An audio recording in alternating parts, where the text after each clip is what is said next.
Hello and welcome to another edition of the Ego Show with Orestes Destrade in his fuchsia today.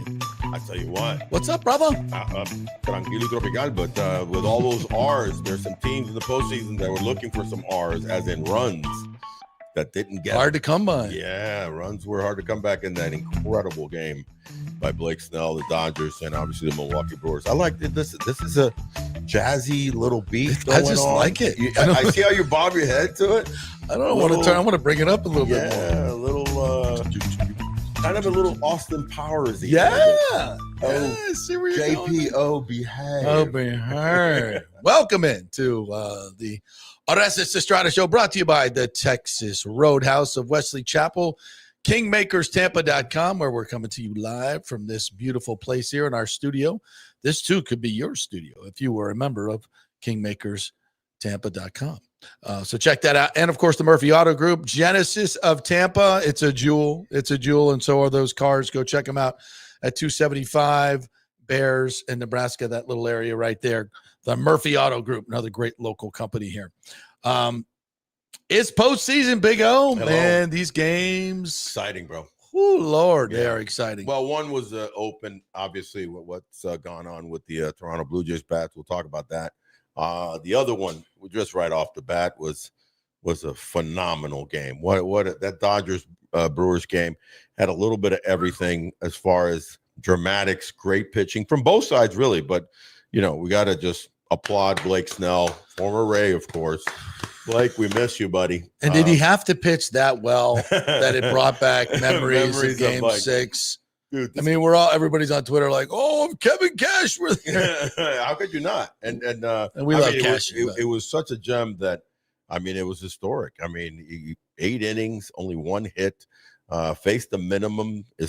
So third time through the order is pretty good. Third time through the order is phenomenal. He's kind of now it gets to be in the annals of, dare I say, Don Larson, who's the only other guy to throw, past 8 innings. Obviously, he threw a perfect game in that Yankee win. But what a great job by him. And again, what people don't realize about Blake Snell is that not only is he a 2-time Cy Young winner, so it's not a fluke. When you win 1 major award, it can be a fluke. When you win 2 or more, you're a star. And his only issues, in the years that he struggled, has been either some injuries or a little focused as far as trying to always be. I got to know him when he was here pretty well. We got to talk a lot. He tries to be so finite with his 4+ pitches, fastball, curveball, slider, change, that sometimes he's a little too fine. And they're just dominating. He just has to let it go and just trust, obviously, incredible talent that he has and control with all those pitches. His curveball and slider are literally unhittable in this postseason so far. No hits. And he dominated them after just giving up that one single. So great job by Blake Snell. When I overlooked the Dodgers in a whole watching that game last night, they're so good as far as in every aspect of the game right now. They really struggled at the bits and times during the season. Sometimes not playing the small ball well, trusting the home run, and sometimes no home runs, trusting, the small ball. But right now they seem to be having all phases, and they're a very smart team, even though we'll talk about the Teoscar Hernandez kind of gaffe on that 4th inning play. But overall, they're the team to beat, I think, and they have a chance to do something that is not normally seen in the major leagues, which is potentially go back-to-back with a title. Yeah, that's hard to do. When's the last time it's been done? The Yankees, I think. Yeah. It would have the to 90s. Be the 90s. Yeah. Wow. Long time. Yeah, it's very difficult in a game of parity in baseball these days. Absolutely. If you guys want to comment, you can do that on YouTube. If you're watching us on YouTube, on Twitter at JP Peterson Show, you can do it there. And you could do it on Facebook as well. And at the JP Peterson Show. You can check all those out and be part of the show. You already got one comment coming in. It's Mike H says Blake was so mad when Kevin took him out, he demanded a trade at that point. I think he's all right. Oh, yeah. You had, Sasaki's been super hot. I said it last week that their big Achilles heel throughout the season was the relief pitching and not really being able to figure out, they started the season looking phenomenal. Yeah. When you think what they had on the roster on paper, but, a lot of their guys didn't really pitch well in the 7th, 8th, and 9th, and they struggled with that. And then all of a sudden, here comes Roki Sasaki off his injury, and he's thrown 5 impeccable innings. He got through 2 outs, but kind of struggled through it, walked, that one guy, and then you have to bring in to close it out. So the Dodgers bullpen actually saved them, even though it was a little rough there at the end in the 9th inning. Yep. All right. Before we get dial into the playoffs, let's just we always want to touch on the Rays a little bit. The Rays have 3 players under veteran contracts. Right. That's it. 3 players. Yandy Diaz, $12 million. He'll be a free agent in 2028. Brandon Lau has a club option at 11.5. I think you bring both those guys back. Well, you might trade one of them, to be honest. Maybe trade one of them. I think there's a very good chance that one of those 2 guys get traded. And if I had to choose, I'd trade Brandon Lau because Yandy just means too much on a day-to-day. Lau is not always shown that he can stay healthy year in and year out. This was a good year for him. Mm-hmm. One of the healthy ones, one of the productive ones, but it could go sideways. Like Yandy just seems to be trending up in the last few years. Would you move Chandler Simpson back to second? You could possibly do that. That would be that's a way to now bring this kid back to some familiarity and take advantage of Was he a good defensive second baseman? I don't remember. I don't know because he was in the minor leagues. He started obviously in his amateur days he was an infielder. Then they started. I think he would be with that speed. You would think range would be good. His range should be good. The bottom line is that you're trying to get him 500 at bats, and try to steal 80 bases. Yeah, you know what I mean. Yeah, and score. And now that I think about 120 runs. If he were going to play in the Trop for 3 more years, I'd rather have his legs on the dirt than the outfield. So I mean but only 3 guys are signed. To stay healthy, by the way. That's huge number. Yeah, because now on the flip side, they might be the team in the MLB that has the least number of guaranteed contracts, without question. But on the flip side, they have the most arbitration eligible players at 17. 17 players are due for a major bump up from the 787 salaries, minimum salaries, et cetera, et cetera. So you got guys obviously like Jax and Clevenger, Shane Baz, Nick Fortes, your favorite guy, Christopher Morel, with a horrendous season, but could easily jump up into the 2.5 range. Can't bring him back. You got to trade him. See what you can get. I agree. Nice kid. Nice kid. Can play all 3 outfields. Pretty good base runner. Normally, he's got above average speed for an outfielder. He just had too many holes and was so inconsistent. So do you think about him being your everyday left fielder instead of going out and try to spend $10 or $12 million a year on a quality, you got to upgrade. You got to upgrade. I think the money needs to be more spent on a Charlie Morton-esque veteran starter that you can get in the market somehow that solidifies that starting rotation with a veteran. Yeah, 109 strikeouts in 300 or 278 at bats, and the average was, if I'm not mistaken, 219. 219, 25 walks, 33 RBIs, 11 home runs. But here's the catch: arbitration is so tricky and so negative positive. 0.30 WAR, by the way. Yeah, so positive for the players. So once you get to that 3rd year, going into your 4th year, it just bumps so dramatically because really agents just have to, use comparisons to other players that are, have the same amount of at bats. It's not always, obviously, if you have 20, 30 home runs, then you're going to be in the $3-4 million your first year arbitration. I just think it's one of those things where you just want to move on and upgrade and just. I would trade him. I would trade him. There's, plenty of several other guys that you could try to trade to try to get, a quality starter. Maybe you luck into trying another experiment in left field if you're not going to go free agency. Now, automatically, because of the immense amount of arbitration eligible players, your salary is going to jump up by millions of dollars. Mm-hmm. So there is that spike that we were talking about. Like, are they going to go up? It's just inevitable, right? On the flip side, you don't have major deals with only 3 guys at 10, 12.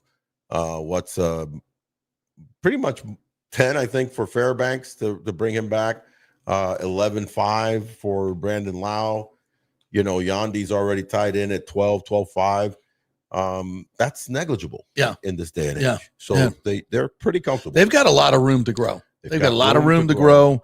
And most of these arbitration, by the way, Pete Fairbanks is the other veteran they have at 12.5 next year. We've talked about him. Definitely worth bringing back. I think he made 10 something this year. Yeah, 32 years old. Isn't the most dominant closer, but can definitely serve a role for this team and is one of the leaders in the clubhouse. So Josh Lowe's another name here that'll jump up probably to the $3 million range. Yeah. With arbitration, with having a bad year. Yeah. Injury and just not productive.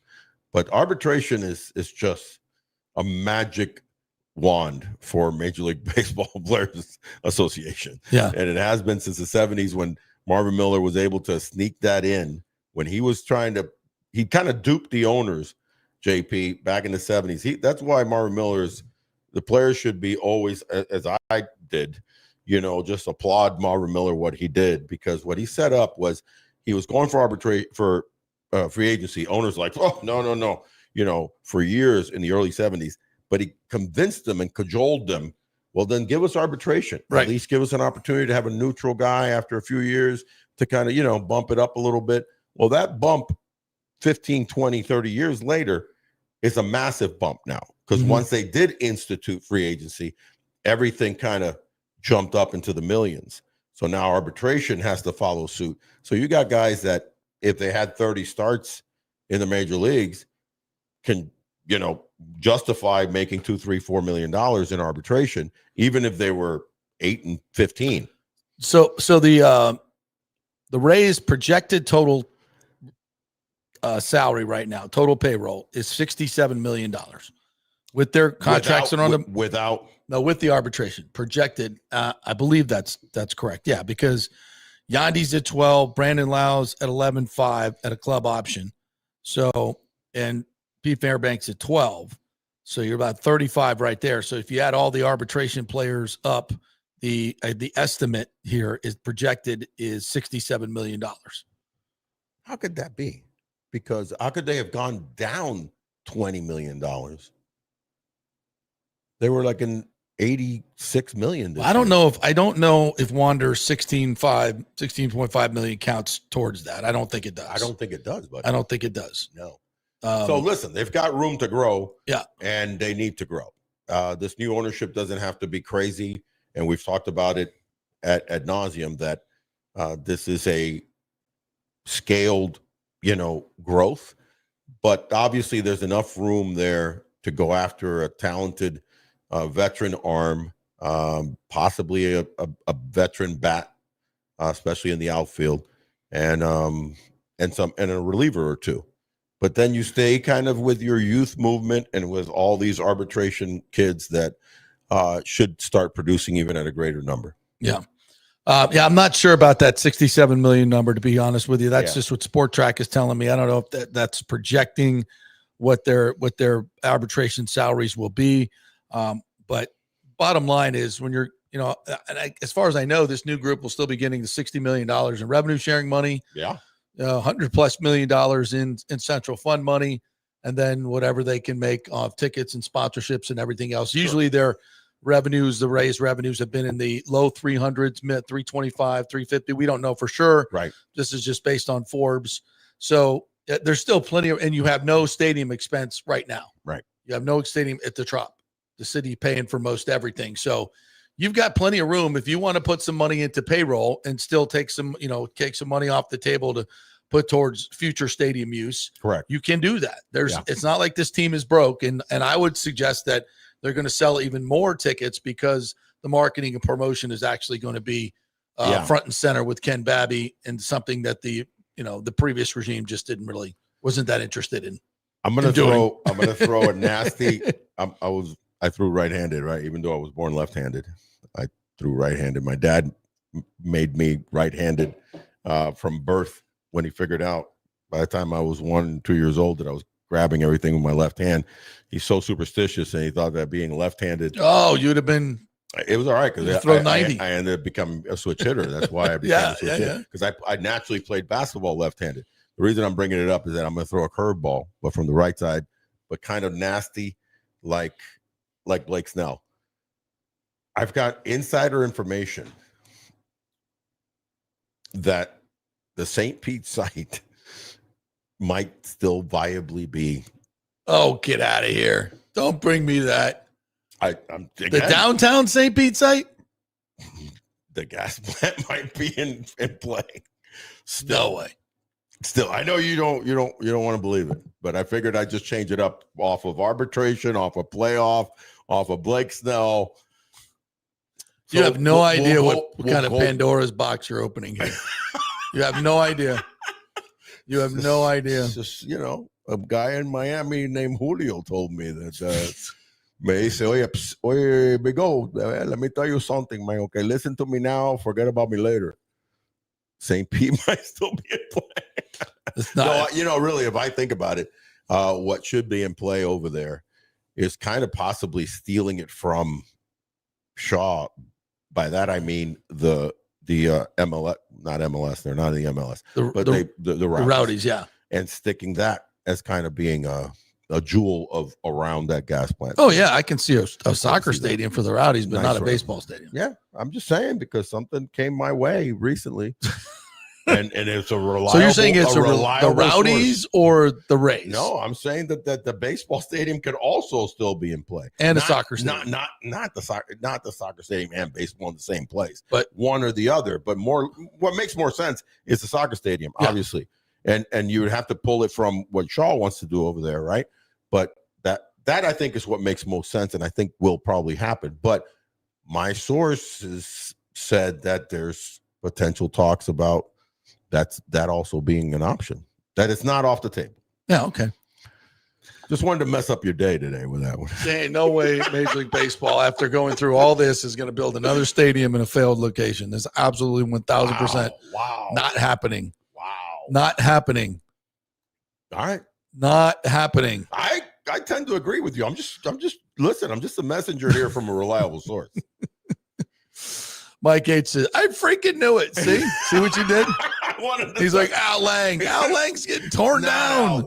Al Lang's done. I had some great memories in Al Lang. Bro. Mike H is like, I hit the farthest. You could have kayaks catching home runs. Yes, it's all great. How do you get to the place? Farthest home run I ever hit in my life. Yeah, well, everybody can come on kayaks. Yeah, we'll build it near the water and we can all come on kayaks. Yeah. Great idea. I like it. Fantastic. Yeah, just saying. Yeah. I'm just saying. No, it's not happening. Not happening. All right. HCC is where it looks like it's going. That's, again, for all intents and purposes and for the purpose of shoveling the ground. Yeah. And most shovel ready. Boom. They've already had conversations with the HCC representatives. It's mostly parking lot anyway. Clear some old infrastructure already there for traffic. I'm actually for it. Yeah. I just heard some middle things. of the market. I just heard some things. The transit coming in. Yeah. All that good stuff. And make it a mecca. Yeah. Not a buka, but a mecca. You like that one? See what you did there? Yeah. That's kind of a one-handed catch there by me. Yeah. In making this incredible thoroughfare that is Dale Mabry that we all love and ride on regularly, make this, something glorious with the Raymond James Stadium getting blown up, and by that in a positive way, and adding to it, and then do all the building. This could be, just close your eyes and envision that. Yeah, just get it done. Get it done, bro. Yeah, absolutely. Daniel Rivera says, good afternoon, gentlemen. I wanted to know if you saw over the weekend the Topkin piece in the Times regarding the sites of new stadium location. Rocky Point Golf Course was mentioned. Yeah, 100 acres at minimum. There's not a whole lot of spaces, but the Dale Mabry campus is one that's open. What else did he say? Did he mention the fairgrounds? Did he mention West Shore? I don't think so. Fairgrounds, St. Petersburg gas plant. He mentioned. Yeah, I guess it could still be Ybor Harbor. I think is falling away. That 33 acres. That always kind of intrigued me, but obviously because I think the land doesn't make sense as far as the type of land that it is over there, is the dog track strip on Gandy. Yeah. What have you ever thought about that? Probably the best site. Probably the best site in Pinellas County. Blowing up that whole sector. Yeah, I think it has the most room and the most accessibility from the Hillsborough side. Right. So if they have all the Pinellas locations, I have to agree. That would be the best one. Yeah. Plus, I guess with the grandfathered in gambling opportunities, you could put a sports book in there. Grandfathered in, buddy. So I guess you got that going for it too, which is that's another revenue source. So, but I still think I don't think Major League Baseball would have gone through all this with Stu to build it in the failed location. It just is. It is what it is, and I don't think you would want to build a mixed use place there in that particular spot because it's just not going to give you the biggest return on investment just because of the location. Yeah, it just doesn't make sense. You don't put a restaurant. Would you rather put a huge restaurant in where there's 2 million people within 30-minute drive or 600,000? I agree with you. It just doesn't make I just don't think the numbers make sense on any level. But I do think it's probably a political ploy to get things done on the Hillsborough side.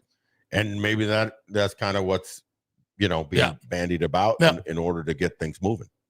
We shall see. Yeah, they're getting their due diligence done. Yeah, and they have talked to the folks at HCC who described their talks as a win-win. Ooh. If they were able to do that. What's the gentleman's forget his name was who runs over there at HCC? Celistan, Greg Celistan. Yeah. He's very excited about it. Yeah.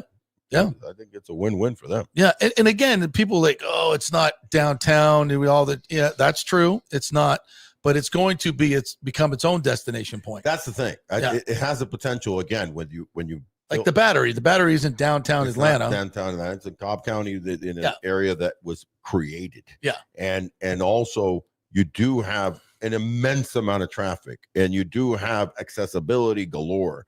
We've experienced it with massive Bucks games, Super Bowls, etc. at RJS.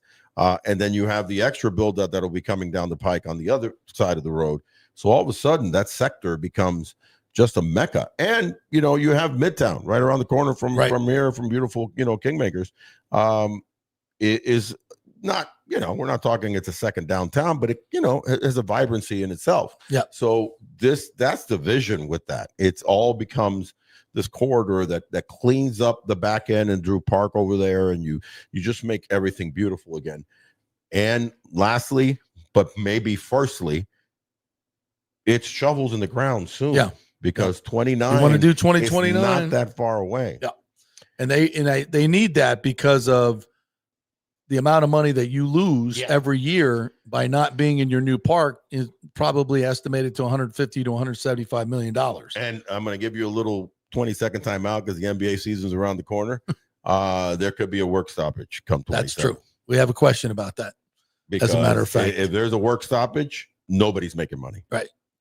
Mike H says, what is your take on the pending work stoppage, salary cap, salary floor, new TV streaming deals? That's a whole show. Well, let's go one at a time. The work stoppage is real.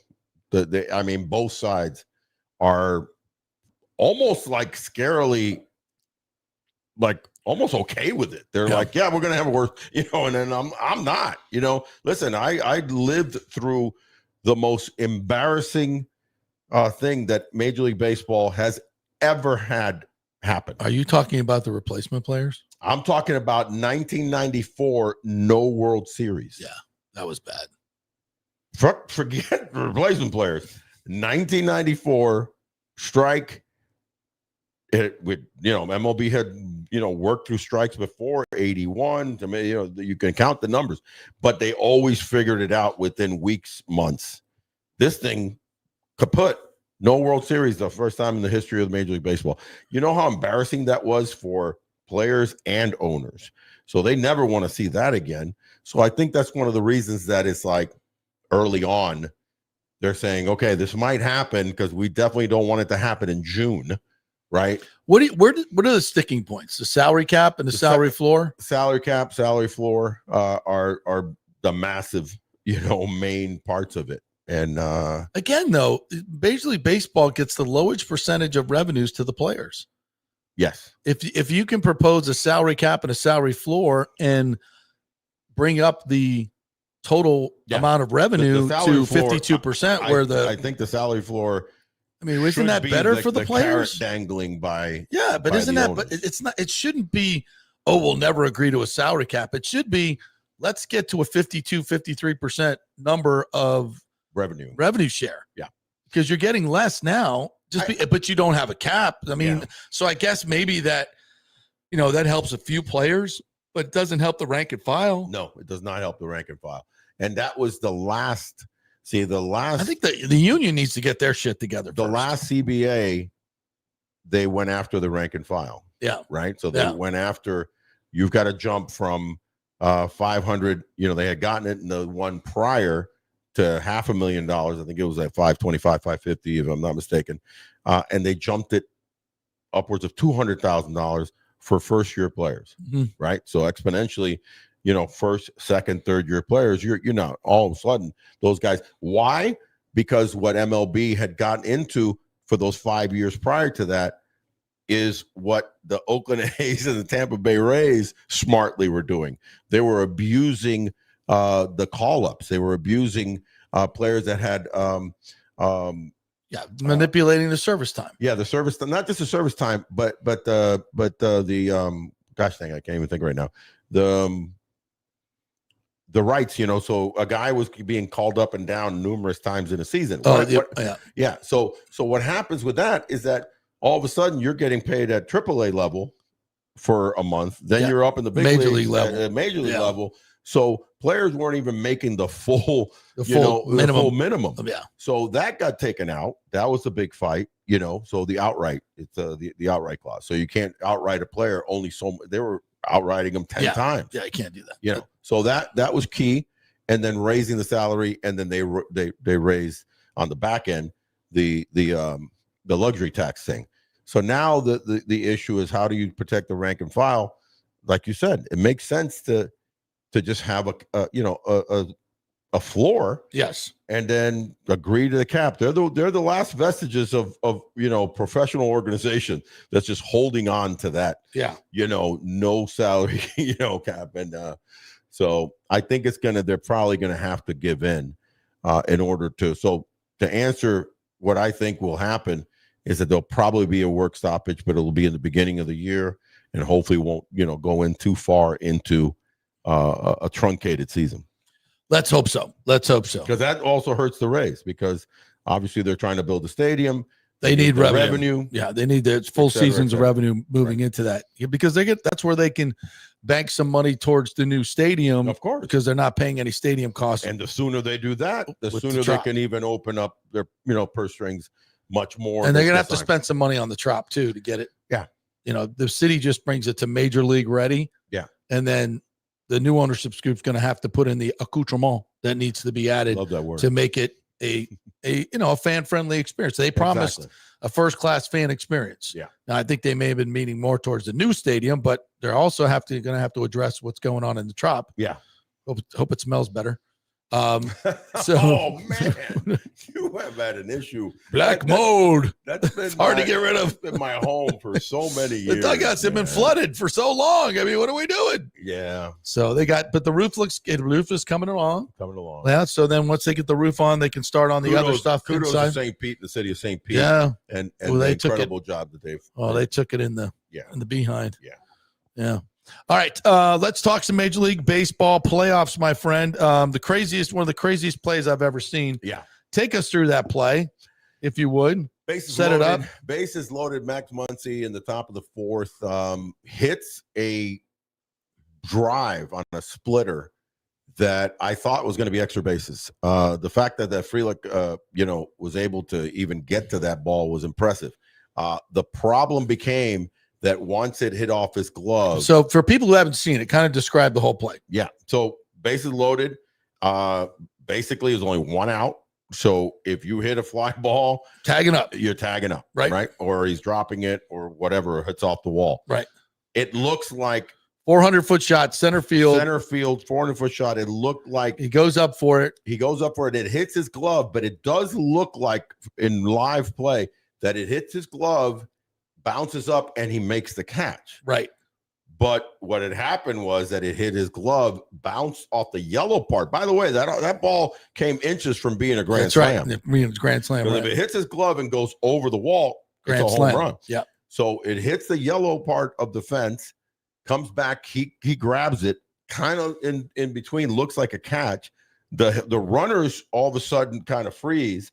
The mistake made by Teoscar Hernandez was at the moment that the ball hits your glove, you can go. You can tag up. Yeah, you're at the base. You're looking for him to make the thing because obviously a player can drop it, a player can juggle it, but the moment that it hits his glove, you're free to go. And for some reason, he hesitated, and that's what made the play at home close, and he was out. At that point, he went back. He almost went back. Yeah, he went back because he was unsure that he had made the catch. That's a major mental. No, it was even if he makes the catch, you tagging up. You're tagging up. It's not. This isn't that hard. I'm going to tell you something. I know for people like, well, that was a tough situation. I'm like, no, it's not. I'm going to tell you something. You're tagging up. The one catch with Teoscar Hernandez, and this goes back to his Toronto days. He kind of has like those brain fart moments, which we all do. Yeah, but he has. I'm just not standing on third base. He has them every now and then and then sometimes they're just kind of he stalls. And it looks like it's lack of hustle. There's been plays. There has to actually have been plays where he has shown lack of hustle. Right. But other times he just kind of like goes in a daze or a funk on a play, and he's unsure, and his body slows down. And this isn't a fight or flight type situation. This is I'm just stopping or unsure. Dude, you got to be on point at the major league level with that type of a play. You're taught that or reminded that every spring training, by the way. Yes. Guys, remember, when you're tagging up on any base, on a fly ball, the outfield, the moment it hits the glove, you're free to go. Right. So his movement should have been free to go. For that matter, the other two runners should have been free to go too. Yes. They hesitated. Yes. But that cost a run at home. And then obviously Contreras. One out. Everybody should be tagging up. Everybody should be tagging up. On a ball like that. Guy on second, also got caught in between. He stayed around. He was unsure. So Contreras smartly, walks over there. Runs over there and tags it. So believe it or not, there was a chance to make another out because Max Muncy with Edmonds coming back thinking it was a catch or some weirdness. I think he passed Edmonds. So that's an out too. Not needed. But I've only seen a play like that one in a game that I actually played in one other time. And that was the first and second where the guy in left field short hopped it, and it was an in-betweener. That's a little different. Yeah. So players stopped. They were unsure they made the catch. Because they probably went halfway. They went halfway. It's a totally different deal. This is a fly ball where you out at third. As soon as you see that, you're like, okay, and you look at the outfielder. Looks like he's getting under it. Yeah. Okay. So this is either going to be a home run that it hit his glove. Yeah, but you're a high ball like that. You're like, okay, I'm not going halfway. If it's in the gap, then you're kind of going, is he going to catch it or not? So it wasn't even that. It's like, okay, he's either going to catch this. It's going to be a home run. I should be tagging up. Yeah. All right, let me go back to tag up. Okay, hits his glove. Go. That's the key. Go. The key is go. When does it hit his glove? Right. After that, it really doesn't matter. Doesn't matter. Because if he bobbles it 10 times and catches it, it's all right. You tagged up cleanly. And then we go to the ninth inning, bases loaded. Yeah. Oh, wow. You had Bryce Terang. Bryce Terang's up, and he gets a pitch going right at his big fat hip. Slider, man, that is going at his back leg, looking like it's going to hit his thigh. And I'm going to tell you from experience. I'd be diving in like Greg Louganis. Here's the problem. Bryce Terang is a crusher. He's one of a young superstar in the making, right? Gold Glove second baseman, has pop. He came up there. He wanted to hit, right?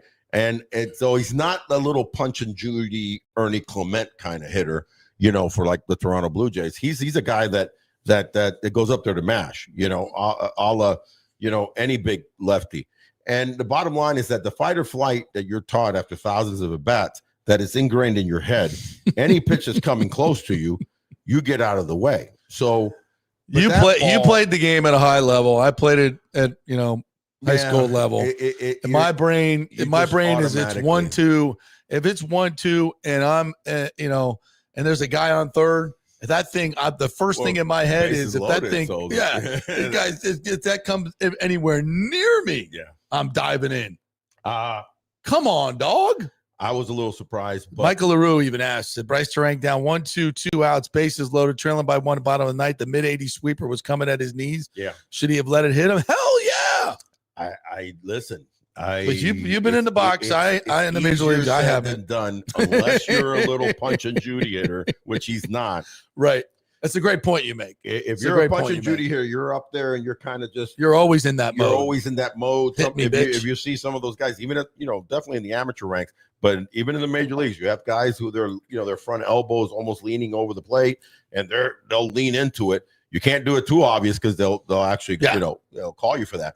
But the bottom line is that if you're up there mashing and all he's thinking is like, I need to get a good pitch, here comes a slider, you are invariably get out of the way of it. But 1-2 though, I'm also thinking I got to shorten up, I got to get the ball in play. But to your point, sluggers don't think that way. No, they don't. He's like, I'm looking for a pitch to drive, and it's it's fight or flight. It's fight or flight, man. And I can't. No, it was crazy. It was there was so many crazy plays in that game. I just don't think. We've talked about this. And by the way, if you missed the episode with Dante Bichette, you got to go back and listen to that. These two guys was really good. Talking old school baseball, man, is absolute treasure. It was. You guys are fantastic. Yeah, you should watch that. Go watch that. That was our last one we did. But in lieu of that, Savvy, the fundamentals of baseball have just gone out the windows, and even the nuances of the game, especially. And I wouldn't even call that a nuance. That's just being a heads up ball player, man. Right. If that ball comes, that's got to be in your head when you're in the box, slugger, no slugger, fight or flight. That's got to be in your head, in the back of your head, that anything gets a not run. even in the back, bro. No, it's got to be at the top. Anything scores the run. Anything scores the run. A wild pitch, an error. I get hit by a pitch, a walk. You're a major league baseball player. I mean, listen, the Dodgers scored their second run on a bases loaded walk. So, I mean, by the great Mookie Betts. Yeah. So he was playing smart ball and didn't chase a fastball in that he was jammed on. And so I get it. But I also get the other side, having been there, that I've actually been hit by pitches that, I've gotten away from pitches that I was like, oh man, bases loaded. I could have leaned into that one. You're an RBI guy. I can't believe you didn't have that. So is Terang is one of their key hitters, bro. And I just think that he just reacted. So Derek cheated. Rick says Derek Cheater, the leaning champion. Oh, Derek would have taken that one for the team. Taken that one for the team. Oh yeah, he would have. A guy like Derek Cheater. I'm trying to think of a guy like Dustin Pedroia. Those kind of guys that are really, really headsy. And they stay on top of the plate like that. Anything to win. And it got away from him because then he ended up swinging at a high fastball to punch out in the game. So go figure. But a phenomenal, great baseball game with a lot of different double plays.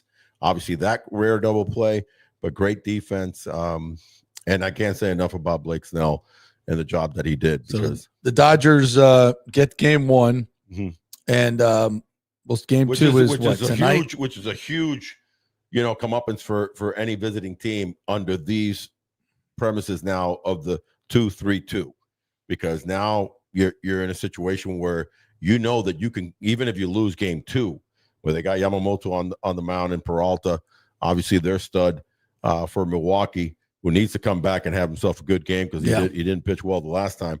But the Dodgers know that, hey, we can go back home and end this with a 3-game sweep. So that split on the road in a 2-3-2 is massive for the visiting team. So, and you mentioned Blake Snell, 10 strikeouts, 8 scoreless. No walks. Just listen. But he wasn't pitching the ninth? Yeah. No, I was okay. How many total pitches did he have? When you have 10 strikeouts, and I don't know how many total pitches he had, but he had to be close to over 100. Yeah. Because of just the sheer fact that you got to. And then Sasaki, who's been really good. Sasaki's been fantastic. They've asked a lot of Sasaki. With walks and a couple of hits. and you know, he finally got bested a little bit, but he did get a couple of the key outs and help close that game out. But back to Blake Snell, I think people don't realize how good this guy is, how good he can be. You know, I remember his first appearance ever in the major leagues. I remember it clearly. In April, I think it was the 23rd of 2016, when he started a game against the New York Yankees in Yankee Stadium. And obviously I'm doing the pre and post, you know, for the Rays. And I remember watching this kid. He punched out 6 in 5 innings, gave up 1 run, 1 earned run, 1 walk, like I said, 6 punch outs. And I'm looking at him and I'm going, he's got all 4 pitches. Yeah. I'm going to tell you right now, having played in the major leagues, having faced Cy Young winners and taken a few deep, there's not many pitchers in the major leagues that dominate plus 4 pitches. Yeah. Okay. The greatest one that I ever faced is a guy by the name of Greg Maddux, right, who had 4 pitches, arguably 5+ pitches. Yeah. Right. Because he would throw a 4-seamer and a 2-seamer. So he would make the ball, you know, move on the 2-seamer. Run different ways. Different ways. Bunch of curveball, slider, and dramatic change. That it could throw any of those pitches at any time. First strike. Yeah. Or set you up. Yeah. With those pitches. That's how good Blake Snell. When I saw that in April of 2016, I go, this guy's special. Yeah. And then a couple years later, he wins Cy Youngs later. You know, he wins a Cy Young. So when he's kind of focused and not trying to be too fine, he's arguably the best pitcher in the major league. He was so in control last night. He was just so in control. Gave up 1 hit and picked them off. And mixing in pitches early in the game. He didn't throw the changeup as much. He was relying on his fastball, slider, curve. Then later in his outing, he mixed in the changeup and back-to-back changeups. Everything was just beautiful. Now, guys like Garrett Crochet, guys like Tarek Skubal, other lefties, right, that are in his level, different type pitchers. Those are really pretty much 2-pitch pitchers that just overwhelm you, a la Randy Johnson, you know. And I know Randy Johnson, I was his first strikeout in the major league, so trust me. Were you his first strikeout in the major league? Oh, you didn't know that? I thought you knew everything about me. Oh, Randy couldn't make it. When he made it to the Hall of Fame, I texted him and said, you couldn't have made it without me, buddy. So I was his first strikeout in the major league. I did not know that. Yeah, bro. You sound. I did not know that. I did not know that. Yes. The first time you faced him, did you like, what the fuck is this? No, I'm a crazy Latino, so I swung at 3 fastballs, and he's letting it go like two yards behind your ear, man. Yeah. Well, like how's that? It's kind of. How you not John Kruk that thing? No, because I know I was a switch hitter. So that's right. That's right. Remember? What was I thinking? I was yeah. switch hitter. I'm not about to get up lefty against that knucklehead. You crazy? And he comes from the side. Totally forgot about that. It's just like he's dropping the ball on you, like you're here, and it's like, okay, now hit it. Couldn't you just do it just to see what it looked like? So I swung hard against anybody, and I remember joking years later that I said, you know, he threw me 3 fastballs and they sounded like strikes, so I swung because I didn't see him. Yeah. In fact, that was the most profitable strikeout that I ever had in my career, and I had a lot of strikeouts. You know why? Because when he reached 4,000, Steiner Sports made a commemorative ball, which you can find on eBay if you want to check it out, where they had me signed first strikeout victim, Orestes Destrade. Really? And then on the other side, Randy Johnson, of course. Nice. Yeah. So that ball sold for quite a bit of money for a while, and it made me. I think I'd sign a few more if I were you. It made me quite a few $1,000s. For go get some more. Let's go. Yeah. Well, you know, let's have a party. They only make so many in order to keep the price up. By the way, Snell threw 103 pitches. Yeah, that was about right. 69 man. Strikes. With the success that they've had with Sasaki, then it was the right call. You know what I mean? And Sasaki ends up getting a little bit of trouble. It almost wasn't. If Trinan stands there. I know. I mean, Roberts looks like an idiot. I think Roberts is going to be throwing out Sasaki every time. That's the second or third time on the show today that you've called out Kevin? Sorry, Cashy. By the way, remember when I said that, you know, when you do something once, it could be a fluke, but when you do it multiple times, like 2 or more, you're a star. Kevin Cash has won more than 1 Manager of the Year award. That's true, amigo. He's great. Listen, he's my favorite manager, second favorite manager to Joe Madden. He's your favorite manager in Tampa Bay. By the way, Blake Snell in these postseason 3-0 with a .86. Is that good? Brother, I'm Is telling that good? you, and dominating. Is that good? That's great. Love to see him in a Rays uniform. So, he was. That's not happening. Mm-hmm. But the bottom line is that the Dodgers are primed now. They've got Yamamoto coming out tonight against very talented Peralta at home. By the way, Peralta at home has been almost unhittable. So we'll see how that one goes. But they're sitting pretty. They're playing very smart baseball. Sans, Teoscar's gaps in the outfield and at third base. Everybody else is playing really smart, great defensive. Everybody else is playing. No, it really is, because Teoscar is just sorry, Teoscar. He is. He's got to know it.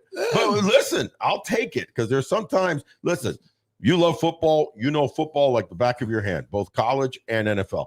Are you going to tell me that there's not some knuckleheads on certain teams that you just go, I'm going to put up with it? Yeah, because he look at the talent, right? Look at the talent. Lawrence Taylor is a great one. I mean, there's been some guys that you just go like, dude, just concentrate on go get the ball. Go get quarterback. Because all the other stuff you're doing, keep it simple, is kind of dumb, right? And go he gets get a 15-yard penalty for throwing the guy out of bounds after the play's over. Those type of guys. That's the comparable to Oscar Hernandez. But you know what? When a man is on third base, we hit a 3-run homer. One of the best wrist hitters in the game. Yeah. And he's another one that breaks it down, and he doesn't swing out of his shoes every time there's a man on third or second. He'll go to right. He'll go to, so I'll take it. But the Dodgers on a whole, I mean, from Freddie Freeman, having a big home run yesterday and a double, they just play very, and rightfully so. What's their payroll? Well, how have they been able to manipulate having these smart and talented players? They should be winning. Yeah, they stand right. They should be winning. But unlike some other teams that are prominent, like the Phillies and the Yankees, some of their stars didn't perform, right? And then the Dodgers are getting role play players do their thing too. Yeah. You know what I mean? The Kike Hernandez, who's just Mr. October. Will Smith comes back and has a couple of big knocks. So deep. They're so deep. Tommy Edmonds. What a $380 million payroll gets you there? It should get you. Your backup catcher's making $10 million. Yeah, it's nice. John Rohrbaugh says, I love Simpson. It's about Rays. Yeah. I love Mangum, but the low, hot, and cold is always injured. You can't pencil in 2/3 of your outfield with zero power.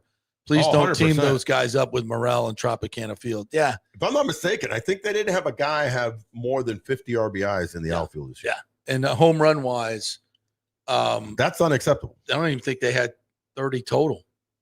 In what? In the outfield. Oh, no. Well, Morel had 11. Yeah, which I can't believe. And maybe, if you get 600 at bats and you swing that hard, eventually he didn't have 600 at bats. Whatever it was. It seemed You're like harsh on Senor Morel. I am. But Josh Lowe maybe had. I don't even think he get into the teens in home runs. No, yeah, the outfield needs a makeover. The outfield needs a makeover. Well, it's not so much a makeover as an addition. Yeah, they need an addition. I don't think it's so much a makeover because I'm not playing Josh Lowe in right field next year or center field next year. But you need to add a power bat, probably a left fielder or right fielder. Maybe Josh Lowe moves over to center. He can play any of the three. He's a very talented outfielder. Then I think the idea that you just had, I hadn't really thought about it. I was thinking about getting rid of Brandon Lau, but wow, if you do that, then you bring the kid and give him 500-600 at bats in Simpson at second base where he's more comfortable. He struggled a bit in the outfield. Especially that changes things dramatically. And you're trading Brandon Lau at his peak. Yeah. I guess you could get some really good pieces for him right Fairly now. Peaky. At 11.5. Yeah. Oh, he's comfortable. I mean, that's a steal for most other teams. No, there's San Diego's already shown interest in him for a while. Yeah, throughout the season. Yeah. So I mean, we got some options. We got some options. I keep I like Simpson. First of all, I love him at the top of the order, but I don't love him as an outfielder. That's the problem. Because he also had the other part is he's learning, the jumps and he doesn't track balls very well. You're still in that learning mode. But his arm is terrible. His arm's not strong. It's a second baseman's arm. It's a second baseman's arm. He can't, and you're gonna. So you can't put him in center. So honestly, ideally, you initially it was like, well, let's put him in center. He's so fast, but he's not tracking balls well. And The two guys that need to have arms in the outfield, number one is a right fielder because he's throwing from the farthest part. Right. And number two is, and by farthest part, don't get me wrong, obviously center field is the deepest part of the thing. It's just that he's the right fielder's got to throw to third base. Right. Everybody else is shorter to third base, and you want to keep people off of third base. Right. So you need a gun. So, and then center field, listen, a guy that has a strong arm in center field is a weapon. Wins you a lot of games. Yep. Right. See Kiermaier, Griffey Jr., yeah. etc. So left field, you can give that up, but now you're giving up off power. Yeah. You're not run scoring. Now he fits way better and profiles way better as a second baseman on this team. Perfectly. You trade Brandon Lau at the peak. I love him in the lineup, bro, because I think when he's healthy. I think no, I'm talking about Simpson. Oh, we're talking next year. I think he disrupts everything. Yes. And now, as a former hitter, when I had a guy that was that talented on the base pass, you loved it. Geez, the pitcher's like he's looking over, and he's afraid to throw a curveball. Yeah, or he's squeezing it because this guy, I got to get it quick. He's speeding up his arm motion. All of a sudden, you're getting cookies. Yeah. And it always helps when you have a speed ahead of you. I had a guy that was a 40-40 guy that used to hit ahead of me. He was a power hitting, center fielder. Talk about, oh my God, Koya Akiyama, the greatest player during my. I thought you were talking about Barry Bonds. No, well, I had Barry Bonds sitting next to me in a locker, but he wasn't 40-40 at that time. Yeah. He was 22, 23-year-old Barry. He was 20-40. Yeah, and but you could see. He was the greatest player of all time. This guy, Koji Akiyama, you guys can look him up. Koji, Koji Akiyama, one of the greatest players in the history of Japan. He was our center fielder, and I would put him in the likes of I think he was even a tad better, but like that Torrey Hunter level of player. You know what I mean? Adam Jones with Baltimore. And when he was on, you're getting cookies. They were like just worried about him, and I'm out there going, "Yeah, Koji might steal, so you better be careful." And I would just get. Yeah, that's why Chandler Simpson just made. And it's interesting too. When he was starting, the Rays won. They were over 500, which is significantly better than what the team was without him. Yeah. So, and you're seeing it with. So then you'd have two. Then you'd have Mangum, Josh Lowe, and add somebody. Yeah. And I'm going to backtrack a little bit. I don't know if Magnum is my everyday. Yeah. He's a 4. Exactly. He's a 4, and he's a great piece. He played out of necessity this year because Johnny DeLuca was so hurt. I actually like. So we have room for two power hitting Johnny outfielders. DeLuca ahead of Magnum. I'm going to be honest with you because he's more of a thumper. Yeah. Right. And a great. I think he could hit more for power than Magnum. Magnum has no power. None power. Yeah, but he's a nice piece. He's a good fourth. He's a great piece, and whether it's with the Rays or they package him on a trade, teams will take a guy like Magnum. Yeah. We're seeing. Listen, getting back to postseason, how many guys are coming up huge in the infamous Shaquille O'Neal others? You got to have the others. Yeah, the others. Seattle. You're seeing it. Polanco. You got to have those other players besides the Cal Raleighs and the Julio Rodriguez's, come into play. Even Toronto benefited from the others in order to ousting out the Yankees. There's no doubt that the Milwaukee has some others, even though they lost yesterday, but they got to this, NLCS because of others, along with Yelich, Turang, and obviously the very talented Jackson Churio. But so that kid could be an other for some other team or for us, but I can't have him every day in and out, have 500 at bats at center field. Yeah, I need a thumper somewhere. Yep. Right. I think there's room for left two power hitting outfilders to be added to this roster. Yeah. And that totally changes the way this lineup looks too. Yeah, tremendously. Listen, make a trade. Kyle Tucker. Oh my God, that's not happening. I know. I can dream. Here's a name that I'll throw out there that I don't know if the Yankees would be willing to part with. Is Spencer Jones. Spencer Jones. Oh my gosh. Yeah. Spencer Jones. Spencer for hire. Dude, Spencer is a Spencer's thumper. for hire. But he's almost like an untouchable with the Yankees, but he's the future, star outfielder. Christopher Morel. But I'll trade Christopher. I'll give you Morel and Magnum for Brandon Lau and Mangum. Listen, you never know. But the bottom line is that if the Yankees re-sign Bellinger, then it makes it even more difficult. I'll throw in Stu. So is a limited partner. Keep that name in mind because he's going to be a star in the making. All right, before we go to the American League, real quick, Texas Roadhouse in Wesley Chapel. Yes, I could use a steak from them right now. You know a little 16-ounce ribeye. I've been a little bit beat up in the last couple of days and feeling a little steamed broccoli, something, a little house salad, comfort food at a comfortable price. Yeah.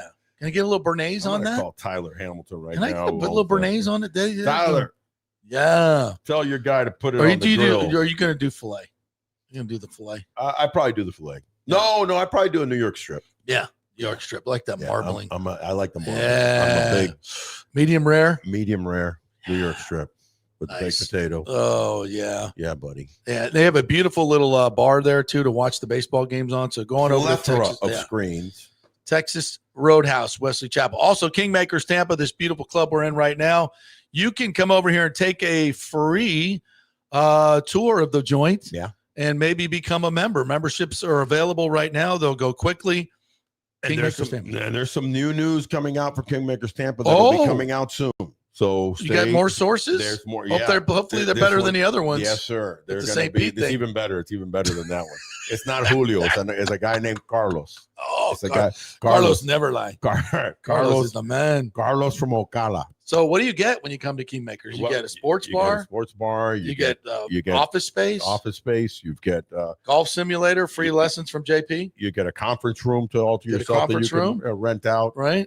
Plethora of things. But podcast studio. Yeah. If you want to get a piece of this. And also I'll even help you with your podcast. We're going to be doing some other events and creating some pretty cool things that'll be on social media, and that's around the corner. So it's going to be a cool place in the coming months that we're going to develop with Kingmakers. It's going to be and Murphy Auto Group, Genesis of Tampa. You got to get over to Genesis of Tampa to see these incredible cars and SUVs. Great luxury, great technology, great deals, and the best value of cars on the road. I'm telling you, you compare these cars to the Mercedes, to the Lexus, to the BMWs, all of that. From a price standpoint, it's ridiculous how much value you get with these Genesis, and these cars are better. So go check them out, do a little test drive, and tell them the Big O and JP sent you at Genesis of Tampa, the Murphy Auto Group. Another great local company. All right. Boy, did the Mariners put it on them. Did they not? 10-3, bro. Back-to-back wins. Oh, my Lord. Our poor Blue Jays. Listen, when it's a 2-3-2 scenario, that puts backs against the wall. 83.9% of the time, 84% of the time, you take two, you win the series. I hearken back to 1978. 1978, I was a little teenager. Right. And you weren't never a little teenager. I was not. I was already 6'4" by then because I was 15 and I hit 6'4" at 15. I thought I was, going to be 6'8" or something, and I was going to be the first Cuban in the NBA, but I stopped at 6'4". Seriously, that was one of my thoughts. I always wanted to play either in Major League Baseball or basketball. You could hoop? Excuse me? Excuse me? Excuse me, I know. You could hoop? I no speak English. I don't. My English not so good looking. Yeah, I could hoop a lot. Yeah, I could hoop. Are you kidding me? I never knew this. First, you didn't know I was Randy Johnson's first strikeout. I did not know this in the major leagues. Which would you average money? At I was 18-15. 18-15. Oh, yeah. Holy 18-15, dude! I was dunking. You were not playing against South Broward. I would never let you get 15. I was playing against Miami High. You'd never get 15 Jackson. Rebounds. I'd block your ass out. Yeah, dude, it was not happening. You were not happening. I was close to 15 boards. I was a hoopster. I had a dual scholarship from South Carolina to play basketball and baseball. Damn. And my dad, God love him, he said, "You're not playing basketball in college." He's smart. Yeah, he goes, "You play baseball." He goes, "You're 6'4". Power forward, can't shoot from the outside. You can jump. You're big in baseball. You're one of many in basketball. But I'll tell you, and I don't know how we got into basketball. Where did we go? I don't know where that went. Yeah. But we can get back to talking about this incredible series. Yeah. And by the way, games 1 and 2, you went on the road. You win. That's what it was. 90% so I was of the 15 years old. My great uncle, who I was named after, Orestes, was a prominent Latin mafia guy in New York City. It's a phenomenal story. One other day, we'll sit and talk about his life. Was incredible, and so he had always had box seats at Yankee Stadium. Mm-hmm. So he calls me in October. We were living, my parents, and when we came from Cuba, '68, we didn't settle in New York. We settled in Miami. My aunt and uncle were in New York, and he was running his business. And I would go and spend the summers with him 2 or 3 weeks and just go to Yankees and Met games. This year, the Yankees make the World Series, and he goes, "You want to come up and watch the Yankees in the World Series?" And I go, "Of course." So he flies me up. Me and my cousin, my girl cousin was like my sister Ida. We had box seats. Basically, I had Reggie Jackson on deck, 15 feet from me. Damn. For the whole series. And the reason I bring it up, it was the infamous series that the Dodgers took the first 2 in LA with Bob Welch and all the greats, right? Steve Garvey, et cetera.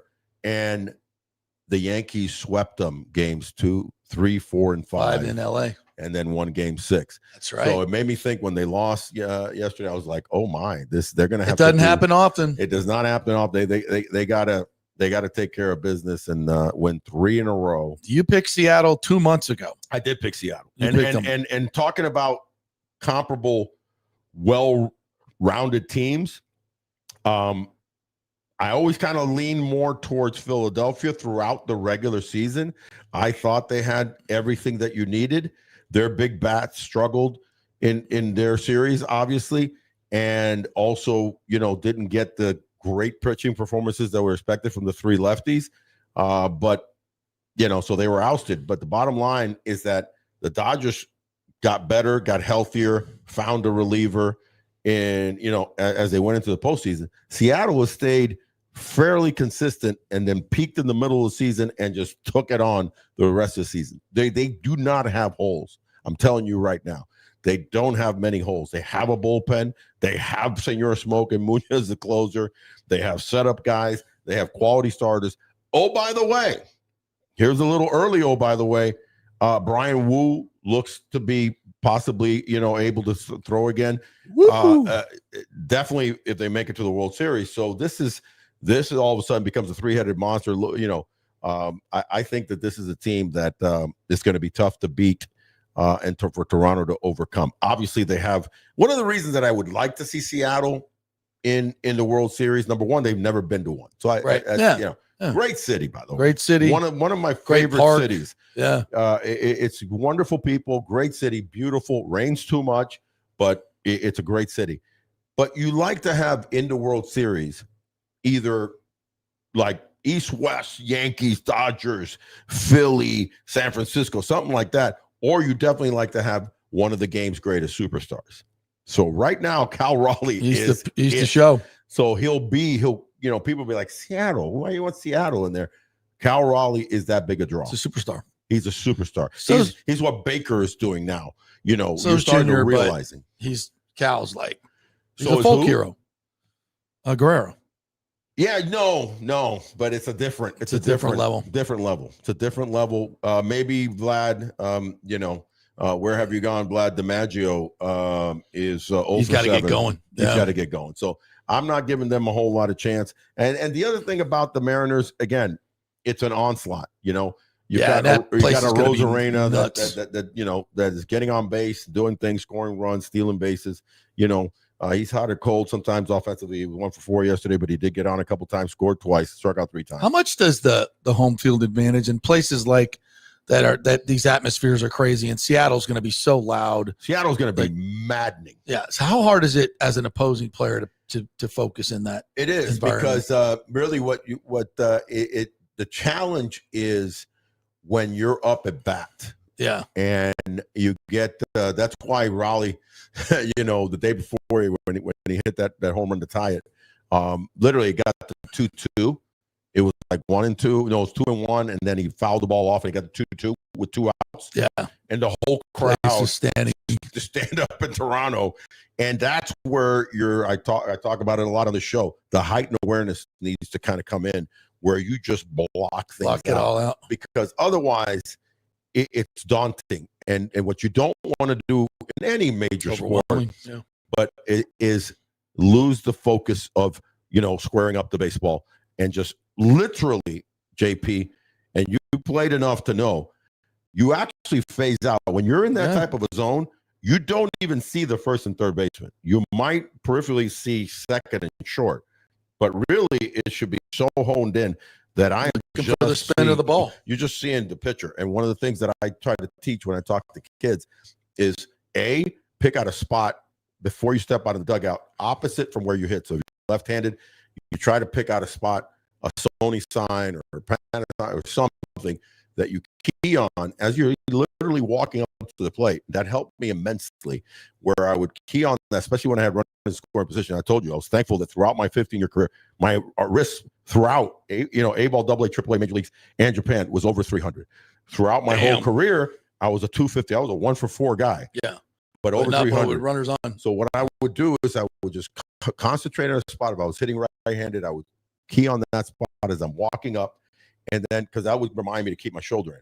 Then I would hone back in, and then I would pick up something from the pitcher, whether it was the top of his hat, everything to work off the semblance of almost a 35 millimeter camera. When you're going to take the picture, you're going, and then you're kind of honing it in. Yeah. Because otherwise, if you're hearing this and somebody's yelling, or you're looking at the first baseman, or you're looking, there's a guy on third. Oh my God, dude, it's center. See ball, hit ball. I tell you, it's interesting when you see uber athletes get in that zone. And I can't help but go back to our local hero right now, Baker Mayfield, and how well he's handling that type of focus, bro. And to see the things that he's seeing on the football, obviously the football field is bigger and he has to make quicker plays, but there's a semblance of heightened awareness that he has from who's coming where, what do I got to do, and how I got to nail that pass.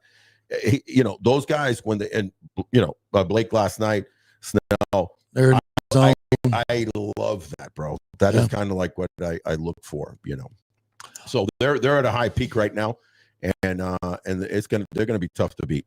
All right. Anything else you want to add here on this this Tuesday going into Game 2 tonight? No, I mean, listen, I think it's going to be football on tonight. So. Yeah, exactly. So I think it's going to be a fantastic game. Look for Yamamoto, who's been also pitching very well. But really, I kind of have to think that it's Milwaukee Brewers' game tonight. Their backs are against the wall. They've played well with backs against the wall all year long.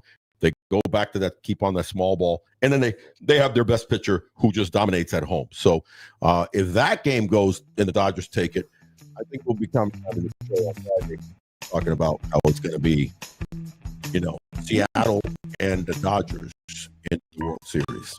All right, Big O, tell everybody what they need to do. Stay tranquil and tropical. Thanks to Texas Roadhouse, Wesley Chapel, Kingmakers, and Murphy Auto Group. We'll see you next time.